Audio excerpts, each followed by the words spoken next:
let's talk, Pete, about one where we had unusual activity. We'll probably have to have Jared come up with something like Fantastic Futures for unusual activity. Roku. Take a look at that, folks. Those were two hits.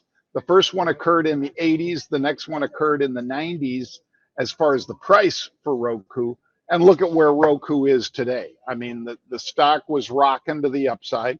They're going to cut 10% of their workforce. Pete and I never root for that.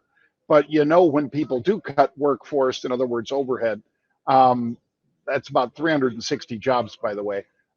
You normally do see a pop if everything else remains equal. And quite frankly, it was actually positive across the board over at Roku. Yeah, their balance sheet, John, that's very strong. You look at the shorts got squeezed pretty good because they're about 5 to 7%, maybe even a little bit higher than that. But you mentioned some of those layoffs. And yeah, we're not trying to cheer that, but it's something we all expect, right? I mean, it's something that started really with Meta long ago. And then everybody else started kind of catching up and starting to do the same type of thing and getting more efficient because things have changed. And I think Roku is doing exactly that. This is their third round of layoffs. So it's not like they've waited. They're just continually doing the same thing. But when you raise your Q3 the way they did, John, and everything else that they did in the quarter, this is a pretty daggone well-run company right now. I'm not saying you got to chase it. We've seen a lot of call buying in there.